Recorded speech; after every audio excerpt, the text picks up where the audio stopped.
Tim Horton'da işlеген ayol. Abdori Gülşen Abdüqadir. Post. 2. qism. İngilizce öğreniş mektabida. 6 aydan keyin. Men Meryemgül Abdurahman. Hazır Kanadaning İngilizce 2. tilim degan cho'nglar maktabida o'qiyapman. 3. sınıfga chiqdim. Kanadaga bizdan burun kelgan bir qarindishimizning yordam qilishi bilan ma'lumizdiki bu maktabga kirib inglizcha o'qishni Tim Hortonga kirishib qolgan kunning ertasiga boshlab o'tgan edim. İngilizce 1. darsimni boshlagan kunim mening maktabga tizimlatish qog'ozimdagi ismimga qarab muallimim hayron qoldi. Qog'ozning ustida Maliya Magoli Abdurahman degan bo'ynimga asadigan o'quvchilik kartochkamdan tashqillab ketadigan bu ismimni ko'rib muallimim "Wow!" deb ko'zlarini chaqchatgancha mo'rlarni qisib degandek har xil badan harakat tillarini qo'llanib bir nimalarni deb inglizcha qaldirlab ketdi. Manga yordam qilib meni bu maktabga akilib tizimga oldirib qo'ygan bu inimizning tarjimonlik qilishi bilan muallimimning bu ism bakli uzunkan. Men bundaq uzun ism familiyani ko'rib baxmagan. Agar u xolisa biz uning ismini qisqartib Maliya deb chaqirayli davatqanligini bildim. Asli dadam azon aytib qo'ygan ismim Meryemgül Abdurahman edi. Ammo hozir Maliya deb chaqirilish oldida turmoqda edim. Maliya. İçimde özümge pichirildim. Ko'nglim bak yerim bo'lgandek bo'ldi. Hada, Maliya deb chaqirsa bo'lamdi? Javob berayotgan bo'lsangiz, oldiraydi ekan, degan ovoz bilan aslimga keldim. Aslida, yo'q, meni Maliya emas, Meryem deb chaqirsin demoqchi edim, deyolmadim. Eng to'g'risi, deyishga jur'at qilolmadim. Shunday qilib, asli ismim Meryemgül, keyin Maliya Magoli, amdilikda bo'lsa Maliyaga aylanib qolgan edim. Manga Kanadaning cho'nglar inglizcha maktabining 1. sinfiga kirishimga tarjimonlik qilib bergan bu bola maktabdan ayrilish oldida manga "Hada, sinfingizda Xitoylar bakchiqkan. Eng yaxshisi o'zingizni hozircha Uyg'ur, Jungoning g'arbidan keldim deb tunishtirmay turing", dedi. Nemishga? Ciddi savol so'rdim men uningdan. Buning javobini keyin bilib qolsiz edi. Hozircha men Turkiyadan keldim. Turk deb turing. 5-6 oy o'tgandan keyin rasmiy holda o'zingizni tunishtirsangiz bo'ladi, dedi manga va shundoq qilarsiz hada, men bek oldirayman. Ishga chiqadigan vaqtim bo'lib qoldi, dedi da ketib qoldi. Voy xudoyim, ismim Maliya, millatim Turk, davlatim Turkiya. Men manga tava hech nima qilmagandek his qildim. G'ururim dapsanda bo'layotgandek bir sezimga duchor bo'ldim. Kanadadak bir demokratik davlatga kelibmi, milliy kimligim masalasida o'zimni ifoda qila olmayotdim. Men yuqorida bo'lib o'tgan ishlarni yo'ldishimga aytmaslikni yana qaror qildim. Chunki yo'ldishim milliy kimlik va vatan haqida bolalarga va boshqalarga dars bering desa, jahonni beshingga kiysan. Endi o'zingga kelganda qilib yurgan ishlaringni qara, deb meni masxir qildi va ko'tirib qo'pqisiz taptani ichida qolaman. Xayriyat, bularning hammasini o'ngshayman. Buning uchun vaqt kerak. O'zimning qaysi millat ekanligim va vatanim haqida bu sinfdagilarni emas, balki butun kanadaliklarni xabarlantiradigan va ularni hayron qoldiradigan kunlar hamon keladi deb tasalli berdim o'zimga va shundoq qarorga keldim. Shundoq qilib Turkiyadan kelgan turk o'quvchi Maliya bo'lib 6 oyni o'tkazdim. Xitoy savoqdoshlarim menga intayin yaxshi muomala qiladi. Ular menga: "Sizlar turklarning qosh, ko'z va kirpiklaringlar bak qo'yiq, uzun va chiroyli keladi" deydi. Dars jarayonida o'qituvchi bizni bir qancha guruhlarga bo'lib, inglizcha talaffuz qildiradi va mashqlarni ishlatadi.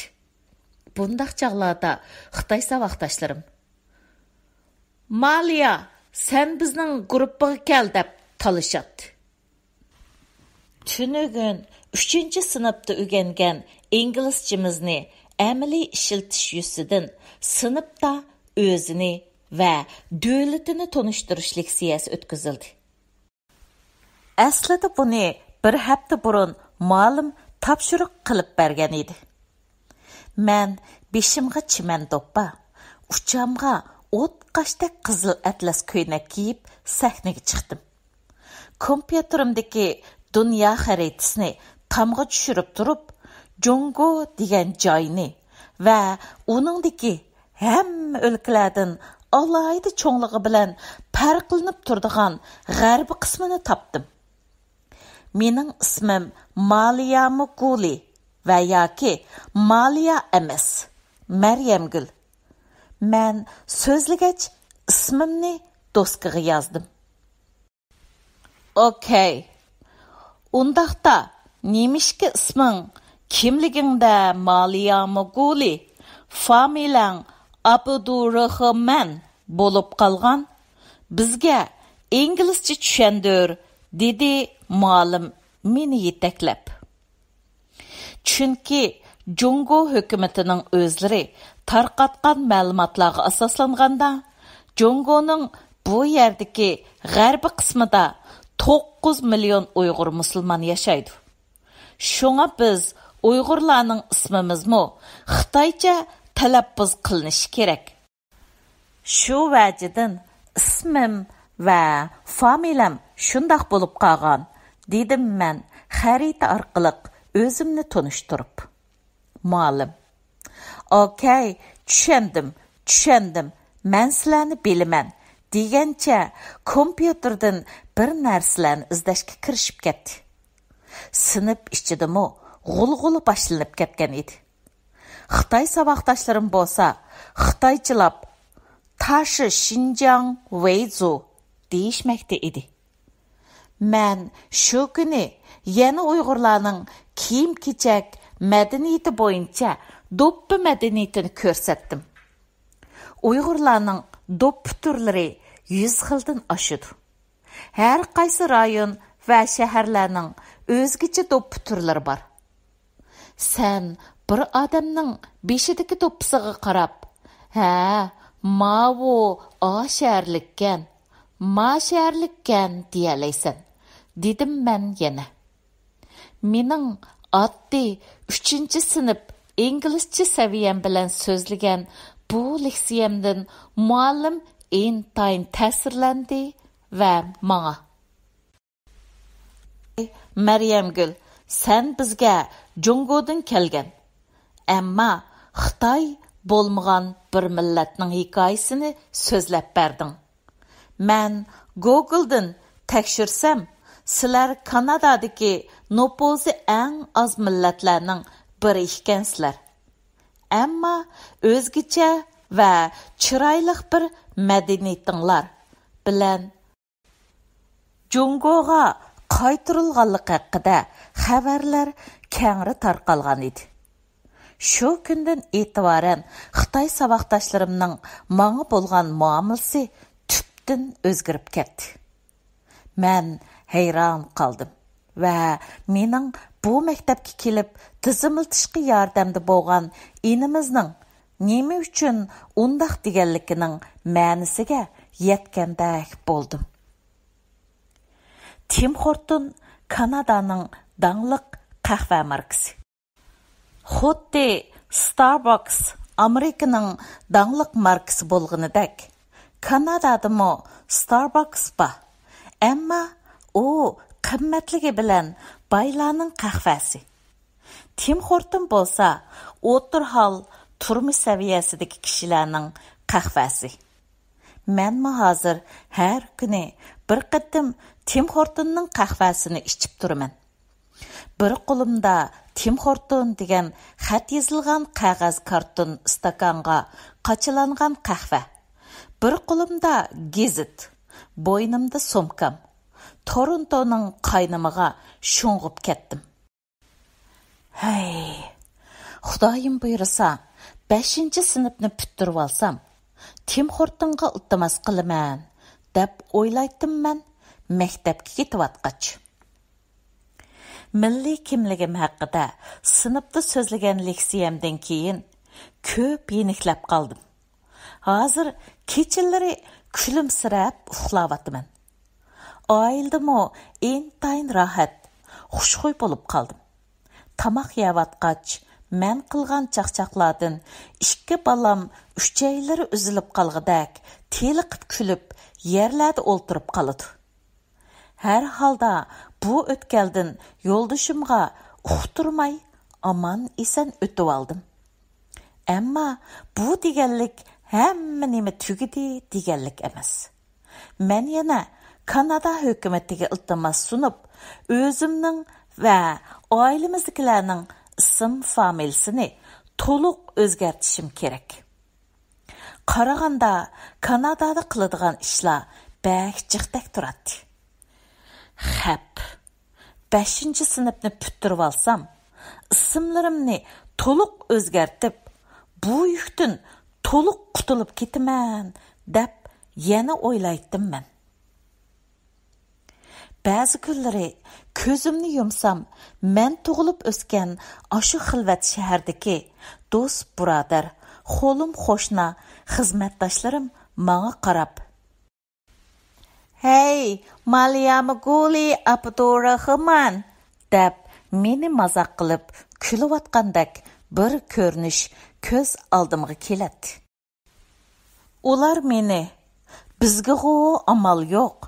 Sening texicha Malyamguli bo'lib yurayotganing qiziq-da. Hey" deb mazoq qilayotgandek bilinadi. Ular texi Maliya degan ismlarimni bilmaydi. Tim Hortonda ishlashga kirishib qilishdan boshqa milliy kimligim masalasini Kanadaliklarga tushuntirishdan iborat yana bir mas'uliyat tuyg'usi dumbamga yuklangandek his qildim. Bularning hammasi Kanadaliklarga nisbatan intayin oddiy bir ish bo'lsa-mu, ammo mendek bir yangi keldi ko'chman uchun xeyli kuch talab qiladigan ishlar edi. Bo'pti. Suvning kuchi asta. Ammo zamonlarning o'tishi bilan kichik tuproq va qirlarni o'ziga qo'shib cheksiz ketgan daryolarni shakllantirdi. Bo'pti. Kichik bo'lsa-mu bir g'oyam bo'lsin-da. Herkes daryo yuzda eqib ketayotgan yo'pirmoq va samonlarga o'xshab qolmay. U narsalar o'zi oqmaydi, balki suvning kuchi bilan ularni oqtiradi. Men herkes o'zi oqmay, suvning kuchi aqtirdigan suv yuzidagi saman yog'ochlari bo'lib qolmayman, deb o'zimga tasalli va madad beratdim ba'zida. Tünügün türkçe bir material körüp etip, mundaq bir cümləgə közüm çüp qaldı. Vətənnin ot pıraqlarını və vətən söygüsünü texama aşuray. Vətənnin qədrigə bəkrək yetey desən, bir məzgil vətəndən ayrılıb çət əldə yaşa. Şundaq, bu nəhayətimi toğri gəp, dəb təsdiq qıldım içimdə. Mən çət əlgi chiqqandan buyan, bo'libmi Kanadaga kelgandan buyan vatan xotirlari bilan yashadim. Bu xotirlar ichimni illatib, meni jasurlikqa yetaklab turdi. Tim Hortonda ishlashga kirishib qolgan kundan e'tiboran haftada 1-2 qatim Tim Hortonga kirib qahva ichgach, uning ichidagi xizmatchilarning ishlash ahvolini kuzatadigan bo'lib qoldim. Ko'z oldimda, hayotimda hech ko'rib baxmagan mulozimat sistemasi turmoqda edi. Xizmatchilarning qahva, choy va sovuq ichimlik, shundaqla atdiganlik, nashtalik tayyorlashdagi tezligi va moslashishchanligi hayron qilarlik edi. Bularni kuzatgancha, hey, mendek bir tünügün kelgan ko'chmanning Kanadadagi 1-nomerlik tez mulozimat o'rniga kirib ishlashi mumkin emasdek turdi. Tim Hortonga qiziqib qilishdan voz kechayjumu debmi o'yladim. Ammo shu minutlarda yana his tuyg'ularim bilan g'ururim yoqisqishib qoldi. Lükçək g'ururim azvaylashga boshladi-da, hislarimga mush atdi. Ro'yitim qattiq bir munozir portlashiga maydon bo'ladi. Shundaq chaqlardi men. Xudoyim buyursa, cho'qim ishlayman, deydim qiziq qahvani yutum ichgach. Uzun o'chratlarni bir stakan qahva uchun savrchanlik bilan tugitib, qahva ichayotgan natnush bu millatga qarab, jannat haqida o'ylanib qoldim. Onamning har kuni atgan choy ichmasa, ishchim qurib ketdi deyishlari bilan inglizlarning bir stakan qahva uchun uzun o'chratda turishlari va vaqt isrofchiligi moyatda ikki millatning o'ziga tava jannatini izlashi edi. Jannat degan nima? Sening jannating bilan mening jannatim o'xshamaydi. Atgan choy Uyg'urning jannati bo'lsa, albatta qahva inglizning jannati. Sening jannat uquming bilan mening jannat uqumim o'xshamaydi. Sen jannat deb tushungan narsa men uchun do'zax bo'lishi mumkin. Xuddi Chelonxon ordisidagi Ishparxonga berilgan jannatlarga nazarni solmagan Ishparxonning yo'pirmiqi kumush, mevasi oltin rang yurtimning mevilik daraxtlarini keltir deganidek. Altın qasrlar ichidagi bir inglizga o'xshagan lag'man pololaringni etib berib, buningga jannatning ta'mini tetyapsan deyolmaysan. Chunki u har kuni o'zining pesasini seg'inib, urdi va yosh to'kidi. Ba'zida sening jannat deb berayotganing qarshi tarafga do'zax bo'lib bilinishi mumkin. Har millatning shundaqla har kallaning o'ziga xos jannati bo'ladi. Dunyoga kelib o'tgan har qandaq imperator, podshohlarmo jannatlarni boshqalarga majburiy tengish bilan g'alaba qozonolmagan. Vatanning kengri ketgan bo'stonliq etiz boshlarga bir ko'ra qaymoqliq etgan choyni ichqib olib, o'rgilibmi, cho'rgilibmi, so'rib ichib kun o'tkazdigan bir onaga güppida purab turdigan Braziliyaning esil qahvasini tanglisang, buningga yuragim chilashmaydi deb sening qo'lingni yondirdi. Demak, uning ma'naviy jannati atgan choy. Har vatan bir jannat. Kanadaning 1-nomerlik tez mulozimat restoranida ishlashga xushtormand bo'lib qolgan kundan e'tiboran, shundaqla Tim Hortonni pat-pat ziyorat qilishga boshlagan kundan e'tiboran bir bulungda o'ltirib jannat haqida ko'p o'ylandim. Tim Hortonga qahva ichish uchun kirgan har qatlamning odamlarini kuzatdim. Quliqimga haqiqiy bir jannatda yashayotgan kishilarla bejiralaydigan bir yangroq kulki sadosi urilib turadi. Uyga qaytib borgandan keyin menmi shundoq yangroq va jarangliq, shundaqla yurakning ichki qatlamlaridan kelgan bir kulkini amalga oshira olamdim yo'q degan maqsadda aynakka qarab turib kulib baqdim. Hayron qolarliqi, men bu ishni bejarolmadim.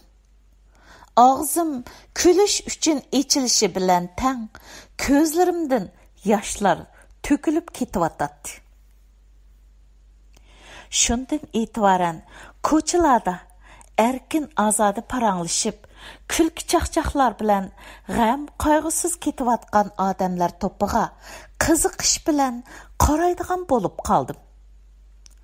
Quliqimga har anglangan yurakning qat-qatlarini yerib, xuddi tangli ichilgan kaktus gullardek chiqayotgan kulki sadolari meni kulka, jannat va vatandan iborat bu temining yiltizini izlashga boshlab kirdi.